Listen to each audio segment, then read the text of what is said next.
Amen. Right. So welcome, welcome, welcome. So this is all about mastery in digital wealth. This is part two.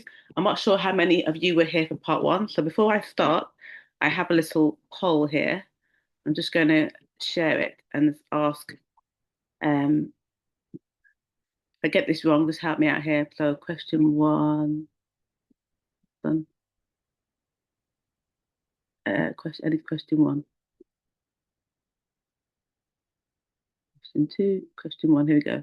So I'm going to launch this. I'm going to launch this question. I just need you to answer the question. There's two questions to answer. The first question is, did you attend part one? The answer is yes or no. And the second question is, how do you feel about crypto? And there's three options there. So if you just scroll up to that second question, do you feel confused? Do you need clarity? Or do you just want to learn more? So there's two questions here. So if you can answer both of those. So far, only one person's answered the question. So, Carol, it's Paulette. Sorry, yes. I said yes, and then it scrolled down to the second Okay. question. Oh, yeah. Okay. Okay. Sorry. You can just tell me if you want. Okay. Um, You can still, it's still up there, isn't it? Or did you already no, submit? I've submitted Oh, it. right. Okay. Oh, don't worry. Don't worry. Sorry. Okay. Okay, Because so I scroll, start. make sure you scroll down. Okay, so there's two people have answered stuff. So four have answered the top question, and only two have answered the bottom. Maybe everyone didn't notice the bottom question. So you can just shout out, who feels confused? Just say me if you do. Me. Okay, one. Anyone else feeling confused? Anyone else who needs clarity? Anyone needed clarity? More clarity? Not sure, or who just wants to learn, or most people want to learn more. So that's good. There's still two that haven't answered, so just leave it a little while longer just to see if we can get 100% feedback. If not, I'll end the poll and then I'll publish the results.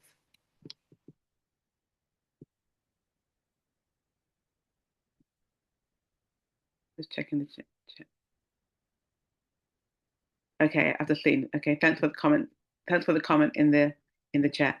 So I'm going to end the poll. I'm going to just share the results so you can see what the general view is. So uh,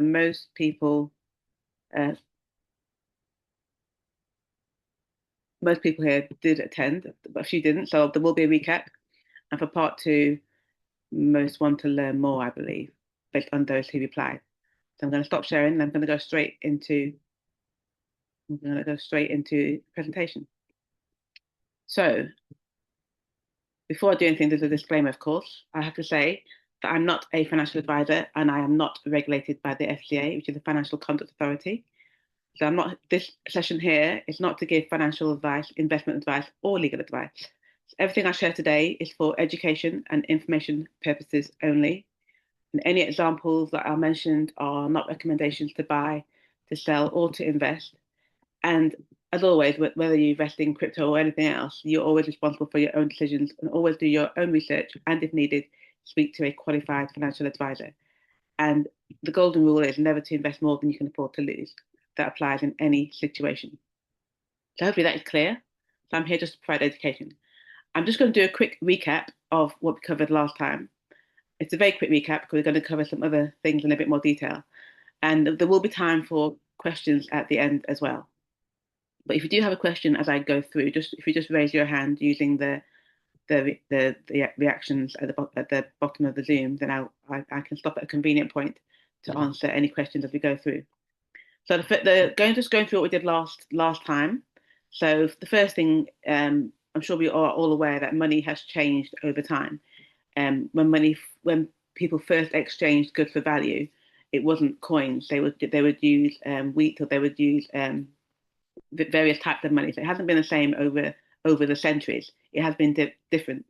And nowadays, most money is virtually digital.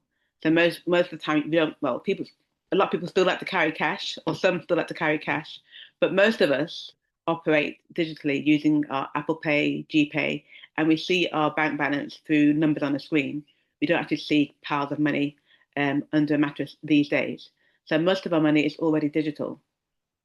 And partly as a result of that, blockchain is a new system, by the way, that's coming as a result of the current money system becoming broken because of the various crashes particularly in the late 80s and in the 80s and the 90s. And there was a quantitative easing where printing of money created high inflation. And as a result of that, crypto was born. And the first coin that was born in the blockchain space was Bitcoin. And I'm sure that most people on this call have heard of Bitcoin. Now, I'm just going to move on to the next slide. So the reason why we're having a session today is for four reasons. Well, four main reasons anyway. Crypto can feel confusing. And as some have already said on the questionnaire, that they do find it confusing. And also, a lot of people could be afraid of becoming or getting involved in the crypto space because there's not a clear understanding of what it's all about. But the good thing is that when you have knowledge, it brings confidence, and also wisdom starts with clarity. So I'm here to bring that clarity, to bring that knowledge, and so hopefully everything will feel a lot less confusing.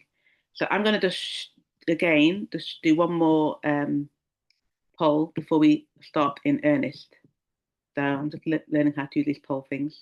So second poll is question 2. This second poll is so the second poll is, what is your reason for joining tonight? So there's only one question here, and it's 3 answers. So the answers are curiosity, I came for part 2, or someone invited me. There could be another reason, by the way, but I didn't have all the reasons. So if none of them fit, then none of them fit. But it's just interesting to see what the answers are.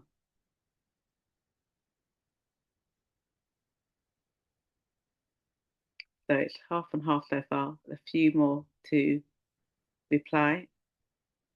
Let's have a look at the chat, see whether.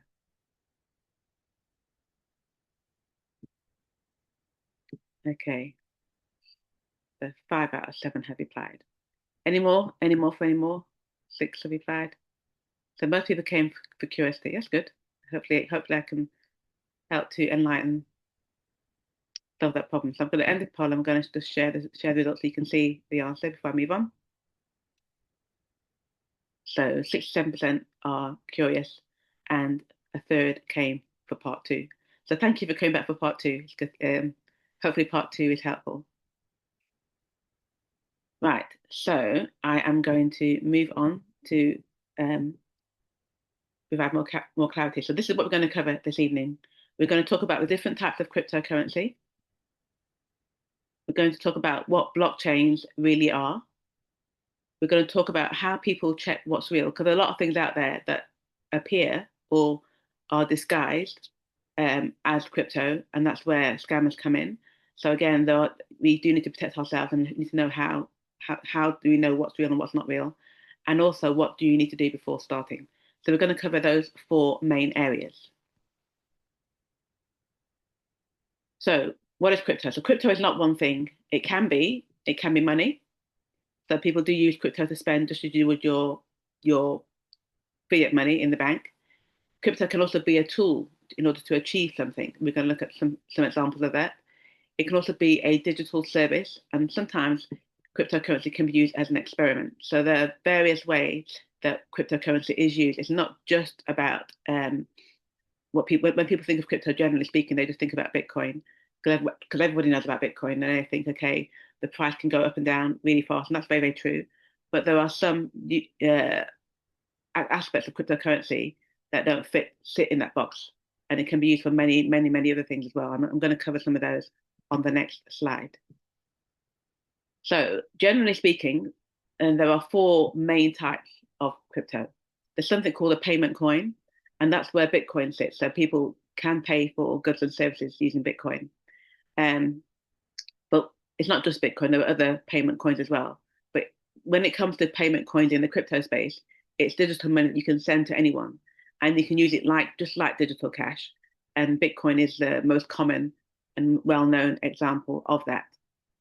But then there are also other coins like, and again, when it comes to payment coins like Bitcoin, of course, their value can move, because I think at its maximum, Bitcoin was around about $126,000 for one coin, and now it's around about 78,000 for one coin. So they can be quite volatile, these payment coins. But there's something called a stable coin, and a stable coin doesn't have that volatility. And some of them can be used as payment, by the way, payment coins, but a stable coin doesn't have the same level of volatility. And that's normally because they are linked to an asset. And so there's coins like USDT, and that's linked to the US dollar, excuse me. But there are other stable coins that are linked to gold. So generally, a stable coin doesn't move in value significantly. Its value is linked to something that is seen as being stable. So a dollar is for some, seen as relatively stable. I'm not quite sure personally because of the state of the economy, but it's more stable than what you would than Bitcoin or other payment coins that have a very high level of volatility. And so they are classified as stable coins. There are a number of them. USDT is one. There's another one called USDC, and there are other blockchains that have their own stable coins that could be linked to other assets. But generally, the definition of a stable coin is one where its value is relatively stable and linked to an asset, and it's not as volatile as Bitcoin. Then there's something else called a utility coin, and a utility coin is a coin that is used to run an application or a service. So it can. So sometimes you can use it.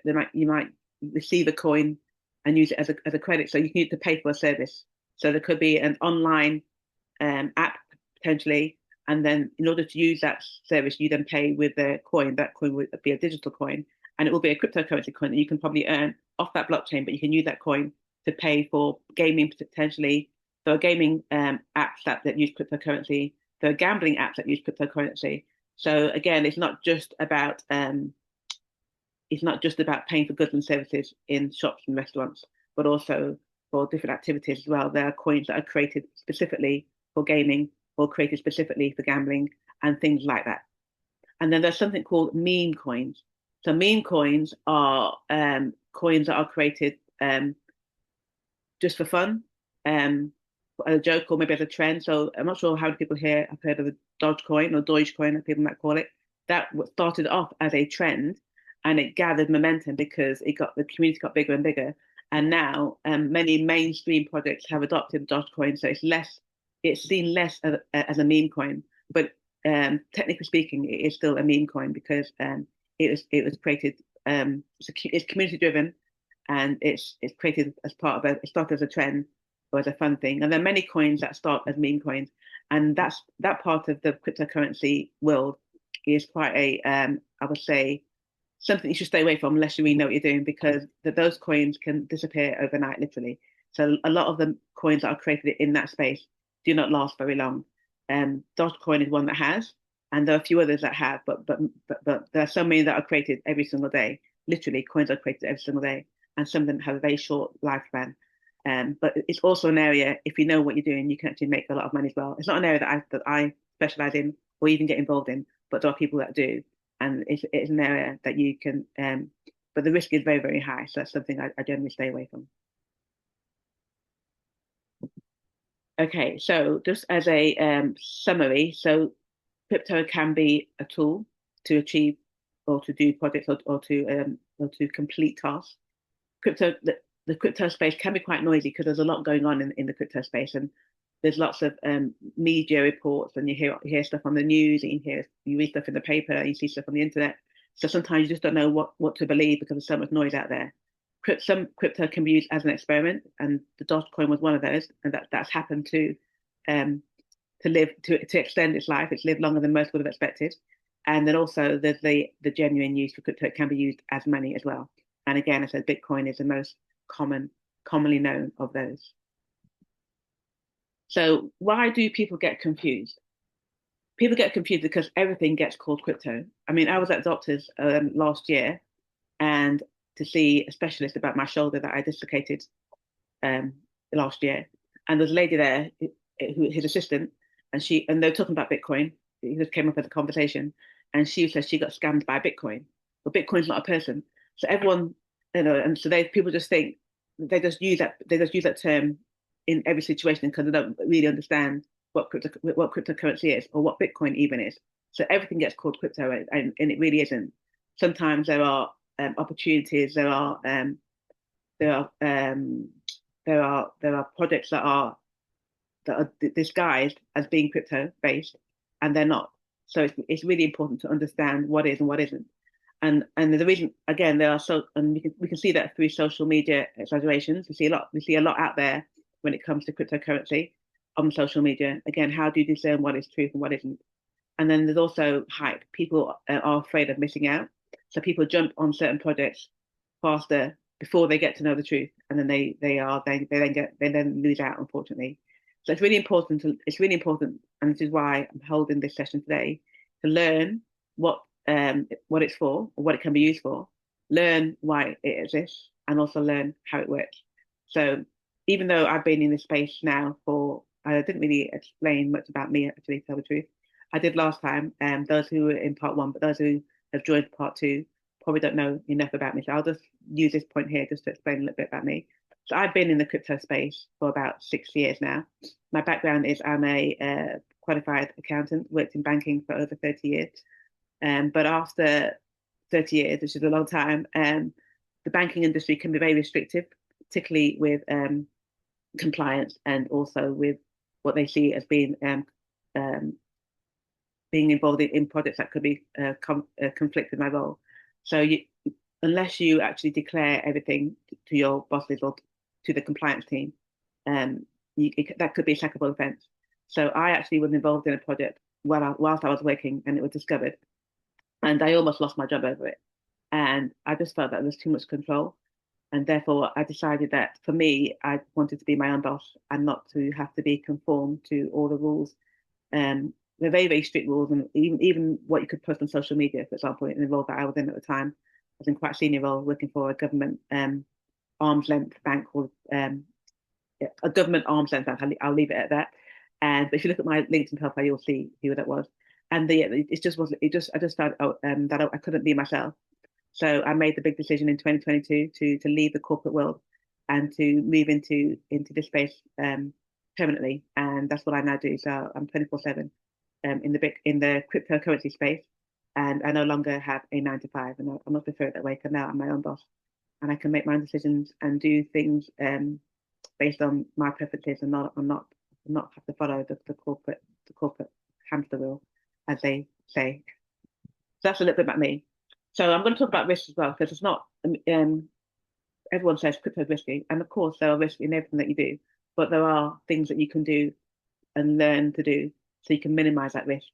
So of course, if you want to speculate, the bigger the speculation, the bigger the risk.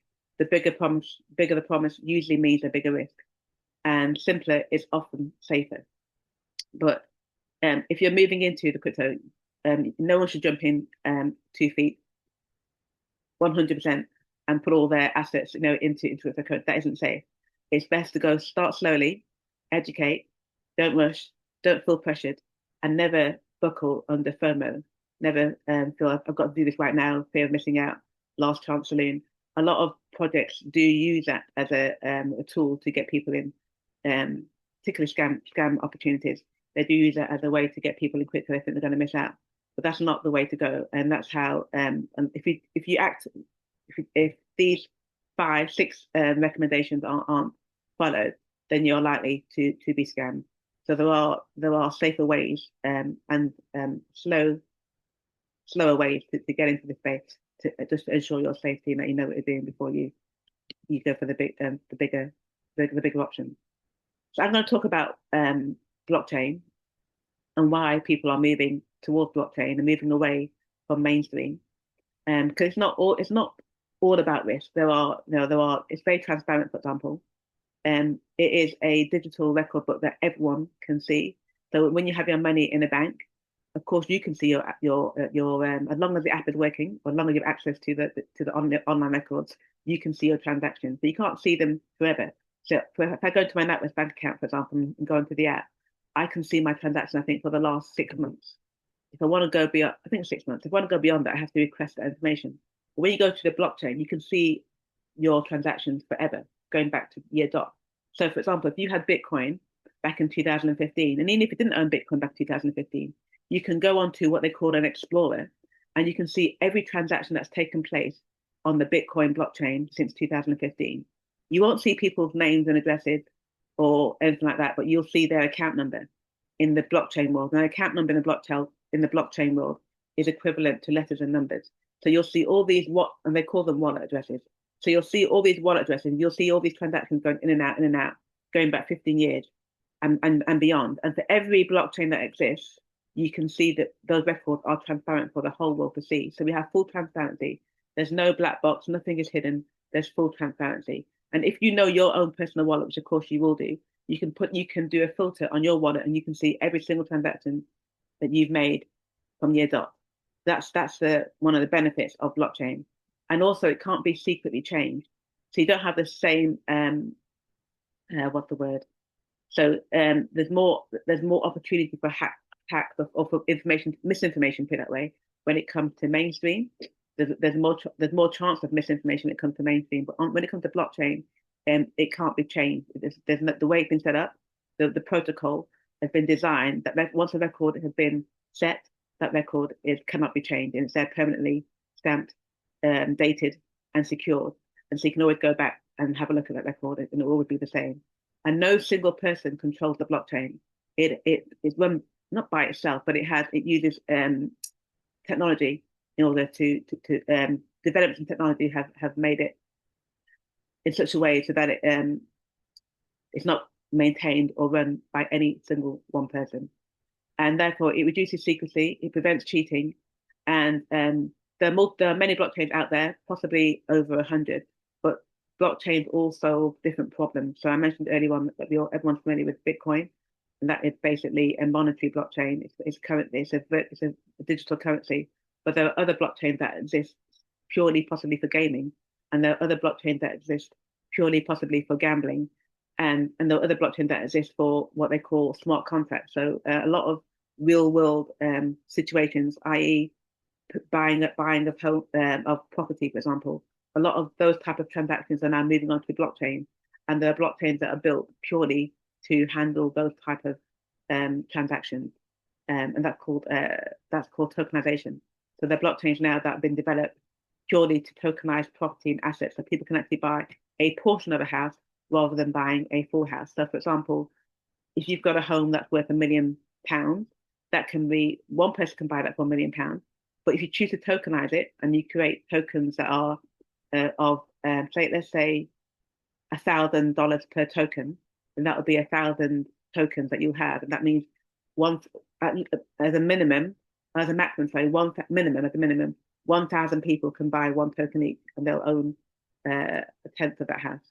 So that is now something that's happening right now in the real world.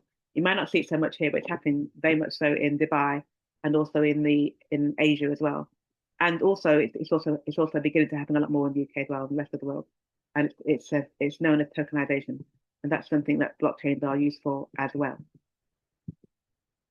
So this slide here is just wants to explain the difference between, or the benefit, I guess, or what between banks versus blockchain. I also already mentioned that with your bank account, you can only, on your app anyway, you can only go back possibly 6 months to look at your transactions. So therefore, we trust the bank, or most of us, I guess, we trust the bank to hold accurate records. And if you want to see those records, we can then request them, and we can get them within a period of time. With the blockchain, there isn't a need to have to trust anybody if you understand the technology behind blockchain, because there is a constant 100% transparency. It's a public website that's known as a ledger, and it gives you and I, the ability to check transactions. It gives you and I the ability to see what's real.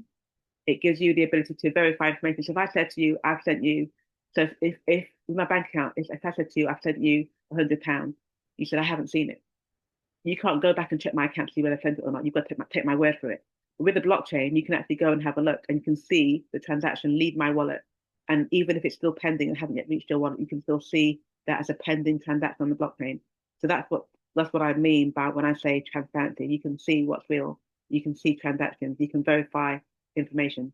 But with the banks, you get private records. With the blockchain, you get public records. And that is definitely an advantage. And that's why a lot of people these days are moving to blockchain. That's one of the big reasons why that's happening. Now, I did talk about risk. Even though the blockchain is more transparent, so there's less trust. It isn't risk free, but visibility definitely helps because you get to see everything. But you still need to understand blockchain and how it all, not necessarily the technical aspects, just understand the concept of blockchain and what it means. And it's also important to recognize that when you move to blockchain and this space, that responsibility lies more with you than with a third party because you are now in control of your assets. It's a form of sovereignty, financial sovereignty. If you're able to manage um, your financial word, my mind has gone blank, but your financial details, whatever, affairs, yeah, your financial affairs on the blockchain as opposed to using mainstream bank accounts. So if you do choose blockchain to manage your financial affairs, then the responsibility stays with you. So I'm going to ask the question, is anything risk free? Now, I am going to do another poll, by the way. I should have done the poll before I went to this slide. I'm going to do the poll anyway because I've got it. So I'm going to do it. So the poll I'm going to do is this poll here. So this poll here asks the question, are any investments risk-free? So you've only got to choose yes or no. I guess there could be a don't know, but I haven't given options. So it's just yes or no for now. And one person has answered so far. Two have answered. Two, three, four have answered. So three more to go. Anyone else want to let me know? So someone's answered in the chat, so I'll take that as one answer. That's five answers. Two more to go. Any more? Any more for any more? So, well, the no's win. I'm going to end the poll, and I think there's another no in the chat. So the no's win, and you're correct. There are no investment is risk free. And what I want to and because some people are very aware of crypto because it's risky, of course, but any investment that you make is risky. So pensions are not risk free, and I'm sure most of us, possibly, depending on our age, are aware of the BHS when BHS closed, and then the pension scandal that arose out of that, where everyone lost their pension because it was that there was a black hole, and so there wasn't enough to pay everyone. Also, some people think that regulated investments are risk-free. If it's regulated, it's risk-free because crypto is not yet regulated. It is in progress, but it's not yet regulated. So I'm just going to go about something. Oops, don't let me do that. I want to. Oh, there we go. Erase. Okay. So pensions are not risk-free, and regulated investments are not risk-free.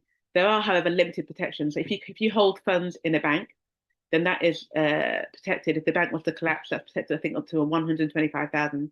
It's not in total, it's just up to 125. However, if you hold funds in connected banks, that's only counted as one bank. So if you hold funds in RBS and NatWest, for example, because they're under the same corporate structure, you're only covered once, you're not covered twice. So you have to hold it in separate banks that are not within the same structure in order to be covered twice. And also when it comes to investments with, say, regulated bodies such as, say, you had an investment with JP Morgan or managed funds or anything of that nature, again, your investment is only protected should that company collapse. And again, that's only protected up to 85,000. But if you are in a regulated fund, but the fund performs badly and you lose your money, that isn't protected. So that has the same risk as cryptocurrency in that regard. So being in a regulated environment gives you some level of assurance, but it doesn't give you risk-free assurance. So whatever you do, whenever you invest, whatever you choose to invest in, there's always an element of risk. So everyone has different risk tolerance. So the golden rule is to never put in more than you can afford to lose. Never put in your rent money, your mortgage money, and things like that. People do that thinking they're going to get rich quick, but that's not the way to do it. But it's to be measured and to be wise when you think about where you want to put your money, where you want to invest. So this slide here is just to show you that crypto is not risk free, but neither is anything else. It's all about being wise and just knowing, and also diversifying as well. When you diversify, you're mitigating risk and not putting your eggs in one basket. As I said, this is all about education, not financial advice. So this is now about getting started. So before you start, as I said at the very beginning, it's all about education. And some people want to jump in first with 2 feet. They want to they want to get started, put their money in straight away because they can see they can see flashing signs. I could make 10%, 20%, 30%, but they're not willing to sit down and just educate themselves first a little bit. So it's really important to put education first, and then secondly, patience. So there's no get rich quick scheme overnight. That's not the way. That's not crypto. Isn't about that. It's about systematic strategies, and that you can use those technology to build systematic strategies that allow you to build wealth faster than you would in the mainstream arena. But it still takes education and it still takes patience, and it's also about creating secure habits. So, for example, there are um, new tools, new technologies that you'll need to use in the crypto space. And if you're not careful, you can actually lose your assets if you don't provide the right security. So again, if you don't have the education, you can't even use secure habits. So it's really important to start at the beginning, to educate yourself, to take the time to learn what you need to do. Then you can then secure your habits, and then you can use the right tools. So you learn first, and then the tools come after. But I am going to talk about a few of the tools that you can use or will need to use in order to get started in the space of crypto. So the first is how do people buy cryptocurrency? So most people start with an exchange. Now I did mention before about regulation versus unregulated entities. So these days, cryptocurrency as an investment is not regulated. However, crypto X, that's okay. Thank you for joining. Okay. However, if you start with an exchange, exchanges now have to follow certain rules. So they do do have to follow certain rules that are set by the FCA. But then they're still not regular. So but if you have assets sitting on an exchange, they are not protected. So the difference. So if you do register with an exchange, which you'll have to do, then you will have to complete your KYC, which is know your customer, which is very similar to what you have to do if you're opening a new bank account. You have to prove you have to you have to say who you are, where you live, that kind of stuff, and prove that you are who you are. Unfortunately, someone's writing above my screen. I'm not sure who it is, but or how, but I'm just trying to clear that so I can keep this quite clean. Um, it might be a mistake, but sure, there we go. So you will have to complete KYC. And also, before you even buy cryptocurrency, you now have to complete, in the UK anyway, you now have to complete a questionnaire. And they'll ask you a series of about 10 questions to make sure that you are aware. Again, this is an education piece, that you understand that crypto can be risky. So they'll ask you quite a few questions to make sure that you know what you're doing before they allow you even to buy your first cryptocurrency. And some exchanges, once you've bought your first cryptocurrency, they won't even allow you to withdraw it. They'll give you what they call a cooling off period of sometimes it can be 72 hours before they allow you to withdraw that cryptocurrency for another project or whatever. So it will vary from exchange to exchange. But again, these are rules that have been put in place following the FCA setting certain conditions for exchanges to operate in this country. But you can use those exchanges to buy and to sell cryptocurrency. That's not the only place you can buy and sell cryptocurrency, by the way. There are also private banks as well that you can register with that are not as rigid, I would say. But to open a private bank account, you need to be in the know. And I happen to be part of a community that has access to a private bank that makes it easier for you to exchange your fiat into cryptocurrency. So if anyone is interested to have access to that, then feel free to contact me afterwards. You can also use bank cards as well. So these are special. We all are familiar with Visa and MasterCard, I'm sure. So we have Visa and MasterCards with our mainstream bank accounts. But now there are many companies, including exchanges, that now have relationships with Visa and MasterCard. And people might be aware that PayPal also has the option to buy and sell crypto. But you can now also send your cryptocurrency to a Visa card or to a MasterCard, a specialist crypto Visa or MasterCard, of which I have many. I haven't got one in my hand right now, but I do have a few. Which I can show you if you give me a second. Well, at the end, when the questions come. And you can actually then just transfer your crypto onto your Visa card and you can then go and spend it in M&S, booking holidays, spend it on holiday or whatever, or wherever you go at the gym. You can use it just as you would your normal GPay, Apple Pay, exactly the same. It's not any different. And you can also hold your crypto. Yes, I'm not sure that fourth cut. That's probably, I think, a typo there. I know what that was. Sorry. Also, exchanges. You can actually hold your crypto on an exchange. I would suggest for those who tend to hold crypto for a long period of time, waiting for the market to move favorably, I would suggest that holding it on an exchange is not the best place to hold it, because exchanges can come and go, just like businesses can come and go. So, if for those who choose to hold crypto long term, and the term for that is HODL, and it's a term that was it means hold on for dear life. But people who hodl crypto and they follow the market trends, and the best place to do that is on what they call a cold wallet, which is holding it offline because it's more secure. And this is where the education piece comes in again. And there are various cold wallets out there, where you can hold your crypto long term, and it's where you actually hold what they call the seed phrase or the keys or the PIN number. It's an equivalent to a PIN number to your bank account. You have a PIN number for your wallet, but rather than being 4 digits, it tends to be a seed phrase, which is either 12 or 24 words. Those 12 or 24 words you need to keep in a very safe place. It could be in a safe deposit box. It could be in a safe in your home, as long as it's fireproof. Because if you ever lose those 12, 20, or 24 words, which is your seed phrase, you then actually lose access to your assets forever. So this is where the responsibility comes into play. So if you choose to hold crypto um, outside of exchange, which I think is the more safe and secure way to do it, you would need to make sure that you are a organized person and that your seed phrase is kept in a very safe place. So, what is a wallet? I was just talking about that briefly. So, a wallet, we can have what we know as a custodial wallet, or something versus a non-custodial wallet. So when you hold your funds on an exchange, that is a custodial wallet, and we all know what it is in general language. Men tend to carry wallets, and women carry purses, but in this case, it's exactly the same thing. It's where you hold your money. So you can't spend it from the wallet. By the way, if you want to spend it, you have to send it to a crypto card or convert it into fiat money and then send it to your bank account. But you can hold it long term in your wallet whilst you're not spending it. Again, I mentioned the secret codes, which is a 12 seed phrase that needs to be kept in a safe place.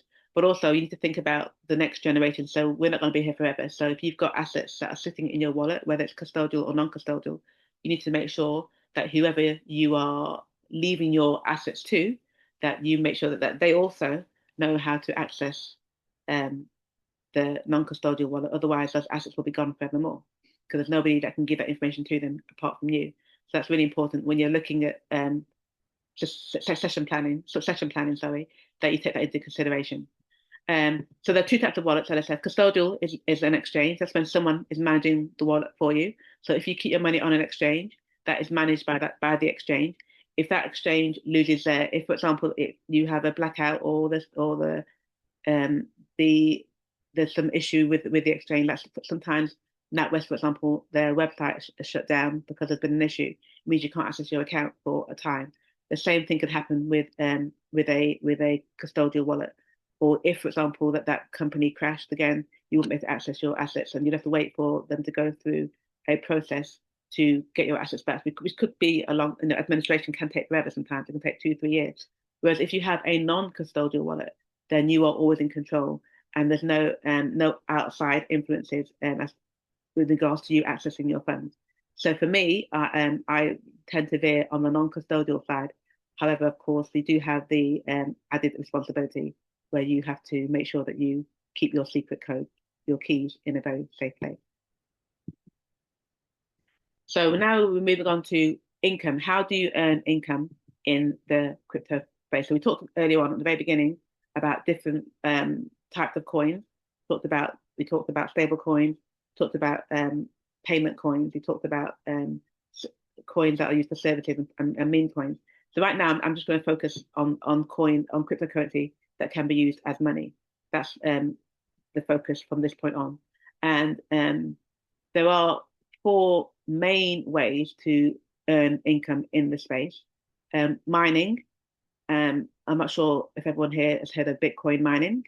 That was the very first mine that uses hardware, it uses massive computers to solve problems. And every time the problem is solved, that those who own those computers, they then earn a fraction of Bitcoin. I think it's 0.125 Bitcoin now, each time a problem is solved. But now you need massive machines to earn even that. So that's not very cost effective for the everyday person. But there's now technology where we can actually mine newer coins using technology. Everything's online and you don't need massive computers. So that nowadays, most people will mine using newer technology, and only those who have a huge amount of cash can mine Bitcoin because it's very expensive to do so. There's also trading. Now, a lot of people, or some people, I guess, trade themselves, and trading can be quite risky because there's lots of strategies that you need to learn, for example. But in the world of cryptocurrency and blockchain, we now have something called smart bots or AI trading bots that can do the trading for you. They can react faster than human beings.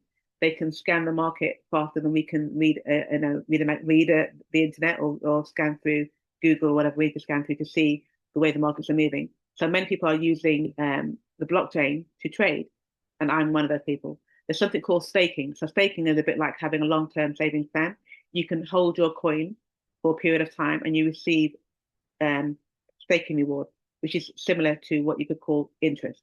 But we don't use the word interest in the crypto space. We refer to them as staking rewards. That's another way you can earn in the crypto space. And another way, the final of the four, is a liquidity pool. And what that is, specifically in DeFi, which is decentralized finance, is where you, as the individual, will provide the liquidity for everyone else to use. So when you go to the bank, for example, and you put your money into the banks use your money to provide mortgages, the loans, and mortgages to other people. So your money isn't actually sitting in the bank idle. It's being used by the bank to help others with loans and other things of that nature. So, and that's how the bank make the money. But they only give you a very small portion of that as a saver. They might give you 2 to 3% per year. But if you become a liquidity provider in the DeFi space, so you provide the liquidity that others can then dip into, take out loans or to use for other things, then you then receive those rewards. And in the DeFi space, liquidity pools can pay up to 40, 50, 60% per year. So they're a lot more lucrative. So it's a lucrative way to grow your assets in the DeFi space compared to put new assets in mainstream banking.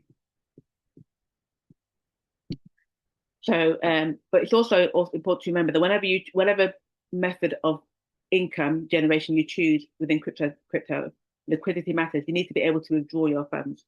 So there have been instances where people have gone into projects, gone into opportunities, put money into opportunity, and they see on the screen that they're making money, but when they come to withdraw, then they are stuck, and that's when we realize that it's not real.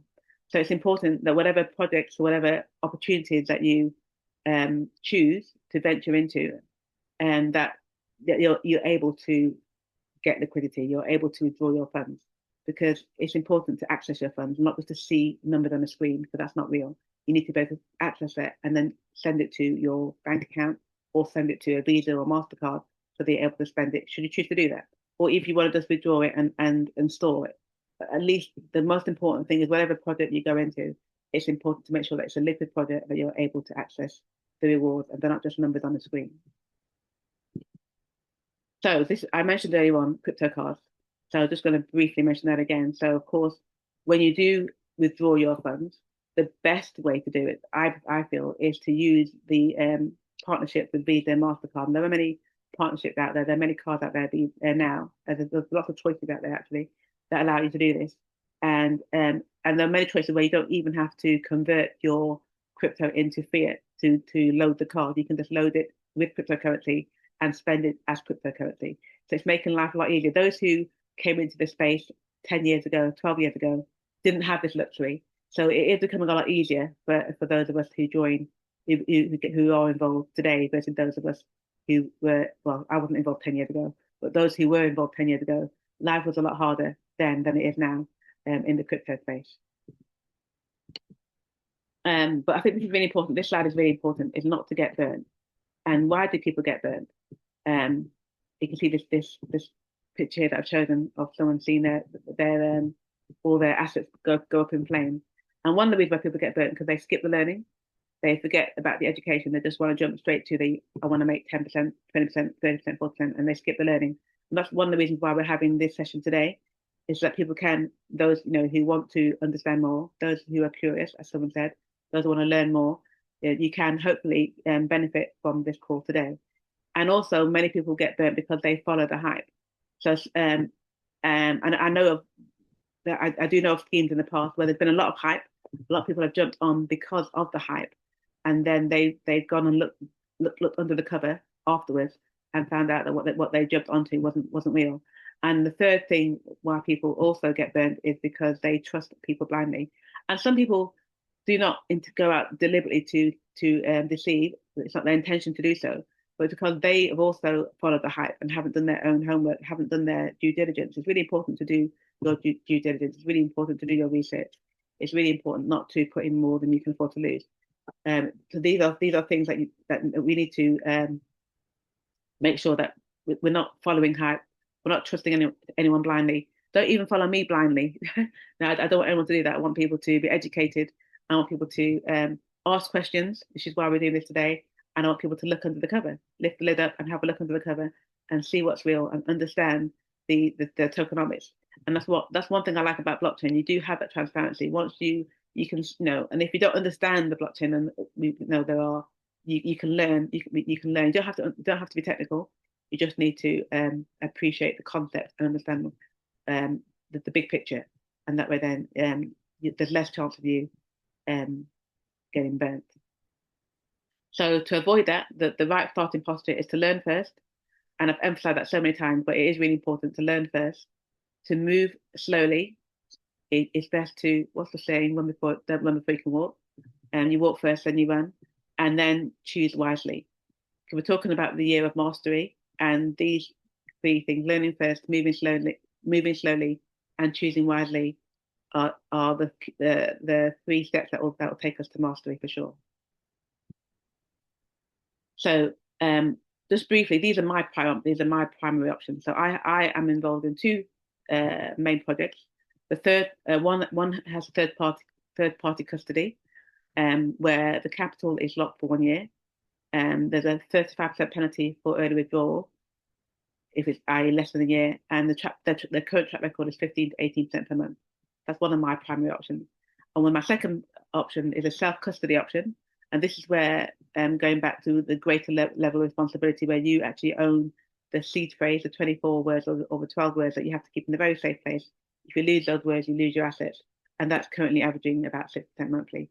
They are my two main projects that I'm personally involved in. I'm just showing that for information. So what's next? It's going to be question time in a minute, but what I would like to close with before I go to the next stage is say, keep learning safely, always explore at your own pace, and there are optional resources available online. Alternatively, if you want to dig deeper and have a personal conversation with me, you can do so by booking with me at cszoom.com. That's my calendar, and I'm happy to share DeFi opportunities with you, DeFi banking solutions, and ongoing coaching and training. So now I'm going to stop share. I'm going to open up for any questions on anything that I've covered thus far. Feel free to raise or to unmute and just ask any questions. Nothing is.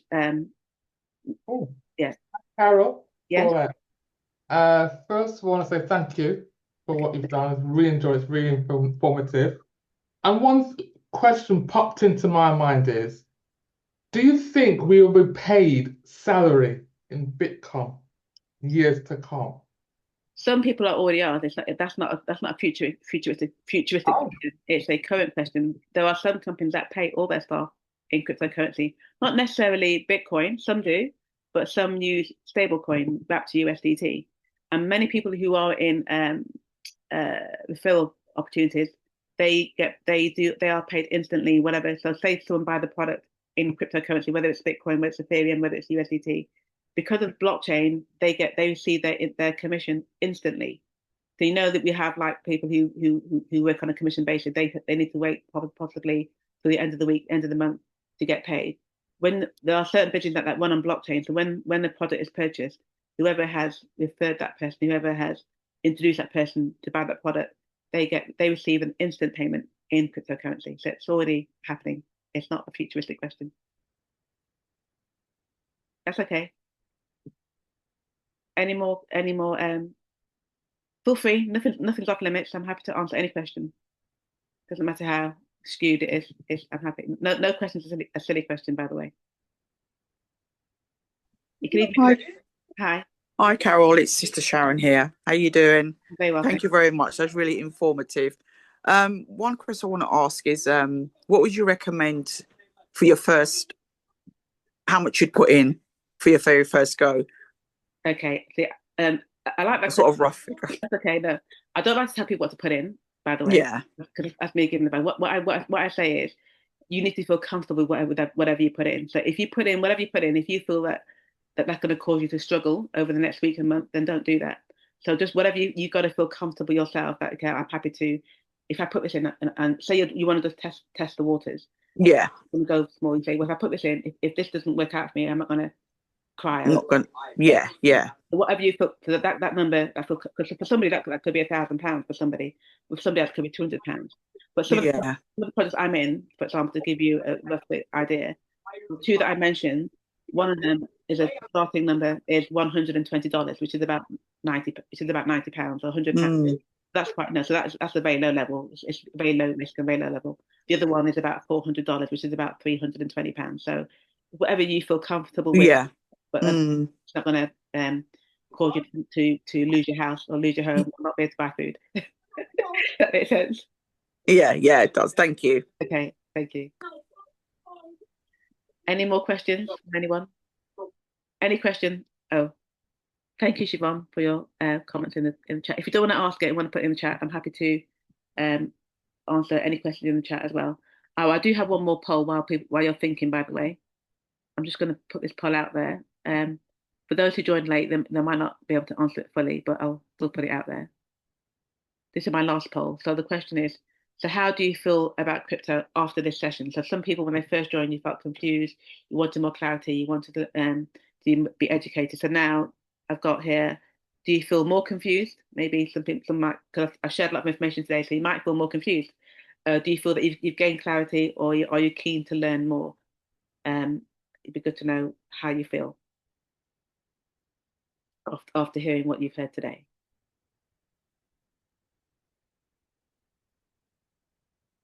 Okay, that's good. So no one feels more confused, which is good. That means I haven't confused anyone. Excellent. So most people, it's half and half. So I'm just going to share this poll, unless any more want to. There's three haven't yet participated. Oh, four, two more to participate. Okay, well, 75% is a good number, so I'll stop there. So it's half and half. So I'm going to share the results so you can see. So most people, it's half and half, so that's good. I think I've achieved, hopefully, what I wanted to achieve. That's I'm less confused, but we'll need more coach. That's fine. That's to be expected. If you're new to this, anyone who's new to crypto and just venturing out, it's not something you can actually digest in one sitting or even two sittings. It's about taking one step at a time. And as you take one step at a time, then you learn more. So you learn through doing, but you start small. So you learn through doing, but you start small, and also you stay connected to a community that provides education. That's what I would say. So anyone who wants to start, if you don't want to start as a loner and be an island, you want to start small, but be connected to a community. And I do provide coaching, by the way. So I am part of a wider community. It's not just me, and there are many people in the community that I'm part of, all over the world. By the way, it's not just a UK community; it's a worldwide community. So it's really important to be part of it, because that's how you learn. You can learn from others who have more experience than yourself. Just sorry, one more question. Yeah, would it be better if I go to my bank to do it than any other company? No. Okay. That's what I'll say. Banks don't do crypto. Oh, right. Okay. I didn't realise that. Okay. Banks don't know. So banks, that's good that you're on this course. Banks are anti-crypto, by the way. Okay. And so again, when it comes to banking, some banks, for example, if you bank with Starling Bank Starling Bank don't even allow you to buy crypto. Crypto is not illegal at all, but some banks don't even allow you to buy crypto. So you would have to register with an exchange in order to buy. So what you do, you register with an exchange, but then you connect your bank card to that exchange to buy the cryptocurrency. So some people use Revolut. I'm not a fan of Revolut actually, because they operate more like a mainstream bank. But there are other exchanges like Kraken that you can use, crypto.com. I'm sure maybe you've heard of any of those, but they allow you to. So what you then, you register on them as you would register for a bank account, and then you can then purchase crypto using GPay, Apple Pay, or by just using your Visa card. No, you can't use credit. You can use your debit card, and you can buy. Right. Okay. Your bank will restrict you as to how much you can buy. So some banks, for example, will have like a 1,000 limit per month. Some banks have a bigger limit. So it depends on who you bank with, but they tell you what your limit is. You'll see that. Yeah. Okay. Thank you. No worries. Any more? I did have his running till 8:15. It's now, we're coming up to the hour, so we've done quite well. But feel free to utilize this time to ask any questions that you might have. Anything. So nothing is nothing is a silly question, and nothing's out of bounds, as long as it's crypto related.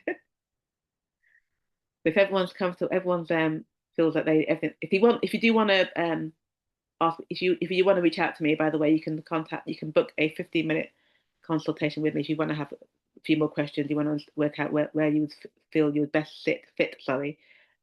At cszoom.com. That's my calendar that allows you to book a 15-minute slot. If that's what you would prefer to do, then I'm happy to do that as well.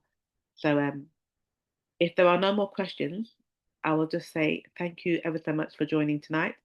I do hope you got clarity, and I look forward to speaking to anyone on this call who wants to reach out to me privately. Happy to talk to you. Take care. Good night, and God bless. Yeah. Thank you. Thank you, Carol. Take care. Bye. Bye. Thank you, Carol. Very interesting. Really good. Thank you. You indeed. Oops.